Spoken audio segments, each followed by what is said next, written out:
काही महिन्यांपूर्वी आम्ही नवीन घर घेतले.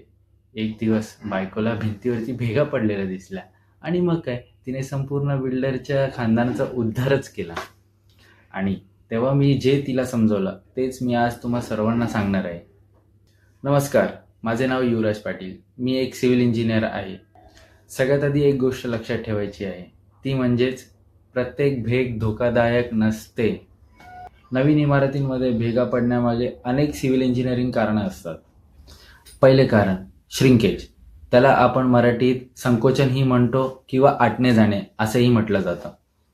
जेव्हा प्लास्टर आणि कॉन्क्रीट वाळतं तेव्हा त्यातले पाणी हळूहळू कमी होतं आणि त्यावरती बारीक बारीक भेगा पडलेल्या दिसतात. त्याला आपण इंग्लिशमध्ये हेअरलाईन क्रॅक्स असेही म्हणतो. हे क्रॅक अगदी सामान्य आहे. दुसरे कारण योग्य क्युरिंग न होणे. आता क्युरिंग म्हणजेच काय हे आता आपण समजून घेऊया. जेव्हा आपण प्लास्टर किंवा कॉन्क्रीट करतो तेव्हा ते लगेच मजबूत होत नाही.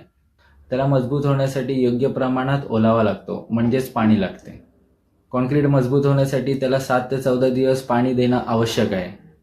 पाणी नीट न दिल्यास त्यावरती तुम्हाला भेगा पडलेल्या डेफिनेटली दिसणार.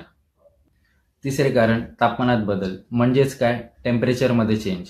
सिव्हिल इंजिनिअरिंगच्या मते ही एक गोष्ट खूप महत्त्वाची आहे, ही तुम्ही व्यवस्थितपणे ऐका.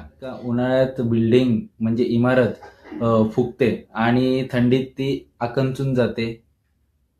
म्हणजेच काय, ज्याला आपण इंग्लिशमध्ये थर्मल एक्सपान्शन आणि कॉन्ट्रॅक्शन असं म्हणतो.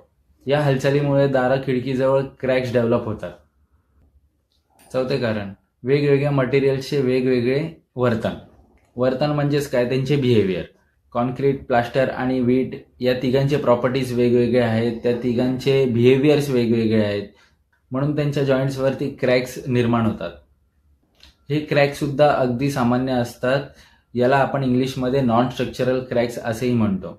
याच्याने बिल्डिंगच्या किंवा इमारतीच्या मजबूतीला काहीच धोका होत नाही. पण आता हे भेग रुंद होत आहे किंवा वाढत आहे किंवा ते डायगनली म्हणजेच तिरक्या दिशेने ते वाढत आहे, मग तुम्ही काय करावं?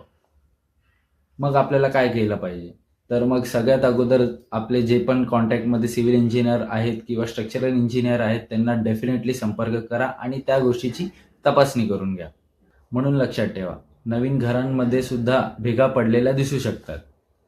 भेगांकडे घाबरून नाही तर त्याला समजून पाहणे जास्त महत्त्वाचे आहे. अशा सोप्या व इंटरेस्टिंग सिव्हिल इंजिनिअरिंग फॅक्ट्स जाणून घेण्यासाठी ऑल सिव्हिल एक्सप्रेसला नक्की फॉलो करा.